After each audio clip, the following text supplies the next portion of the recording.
guys! Hey guys! We're back with another Game of Thrones review. In this video, we're reviewing Game of Thrones Season 6, Episode 2, titled Home. If you haven't seen it yet and you want to avoid any spoilers, skip this video and come back later, because everything we say from this point forward is going to be a spoiler.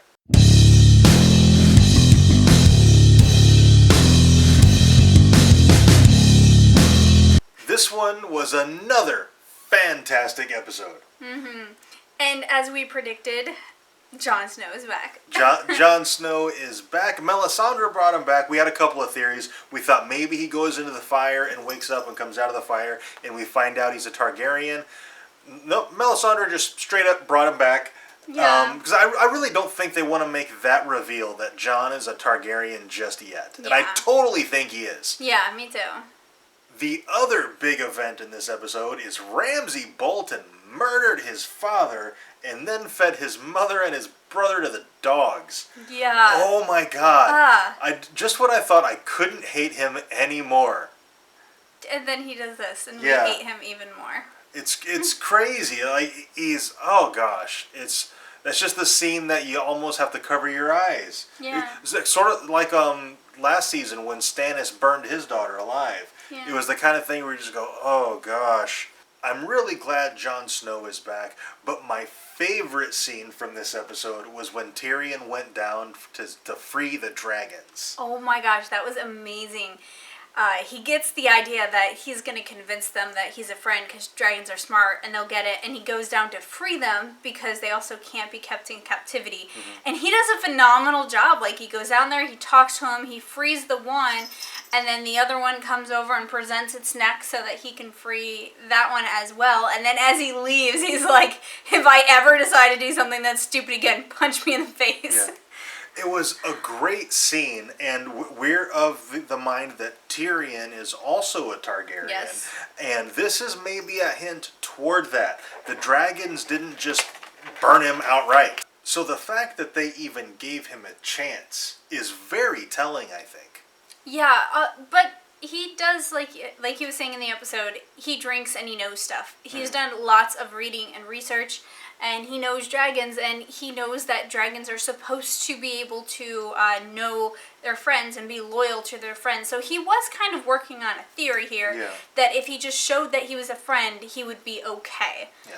And he's been obsessed with dragons since he was a small child. Yes. So he's probably the world's leading authority on dragons other than maybe Daenerys. But he might know more about dragons than even she does. Yeah, he probably does.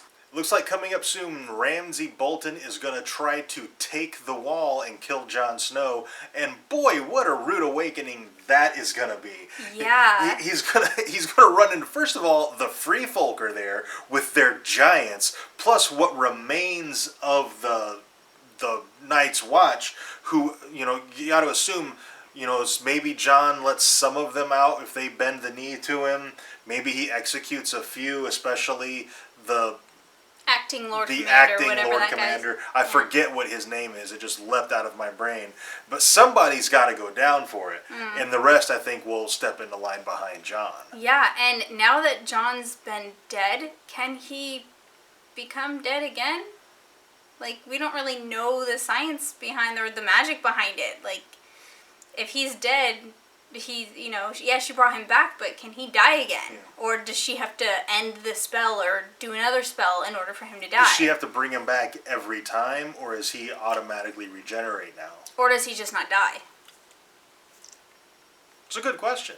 Because I don't think, even in the books, we get a character who dies over and over again, and then he resurrects, but we never actually see how he resurrects, at least as far as I remember. Yeah. Arya's story is getting really interesting. I love Arya's story. Yeah. I can't wait to see how her story progresses. Because, she basically allowed herself to stay as, like, a street urchin.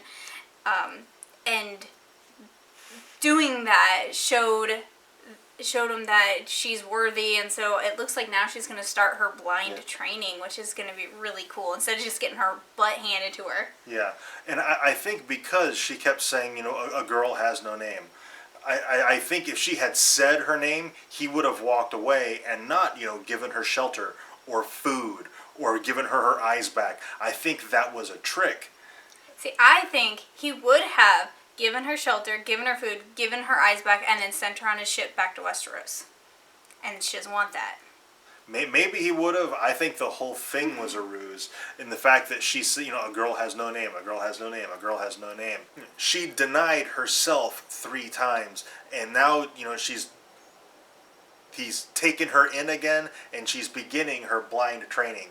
And the one thing we got in the promo that I thought was awesome is we get a little snippet of her blind training, and it looks like she's kind of a natural at it. Yeah. And finally, King Greyjoy died in this episode, and in the books, I don't think we ever find out who killed him. We know he fell off the bridge, but at least as far as I've gotten in the books, I don't think we ever found out that he was murdered. Yeah, and I think this is just about the only story that's not caught up to the books yet. Yeah. Like all the other stories have gone and surpassed where the books are at, and this one has not quite yet. It's getting there. It's getting close. This one's still at basically the beginning of book 4 as far as this particular story. Yeah, but there's not a whole. I mean, it won't take him long to catch up.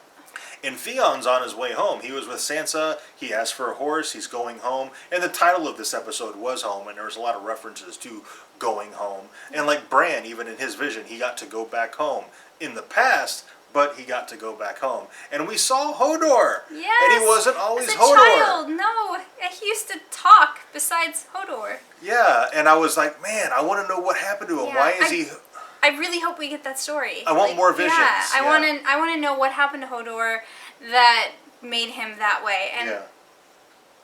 I'm not sure. I kind of sort of remember something about it from the book. It's been a while. Like, I read the book when it came out, so it's been a while since I read it. But I kind of remember something about Hodor in there, so I really hope that we do get the story. If I was going to complain about anything in this episode, and it's really a complaint about where we are as far as Game of Thrones right now, is we really need to recast Bran. Yeah. The kid is entirely too big. Yes. He's he was standing next to Max von Sydow, and he's as tall as him. And then when Hodor picked him up, I'm like, oh my god, he looks as tall as Hodor. Yeah. So it's time to recast that part and get a younger actor. Yeah, and the fact that he wasn't in it at all last season, Right. so I just assumed that they were recasting him and then giving us a season to not see him so that we forget. So it's not so noticeable that he's been recast, Yeah. but I guess not. This season, we're 2 episodes in, and both episodes have been awesome. Yes. Okay, I think that's pretty much it for this review. If you caught something in the episode that we missed, let us know down in the comments. Also, if you enjoyed this review, and we really hope you did, let us know by dropping a like on it and subscribe for more reviews. And thank you very much for watching. We'll see you next time.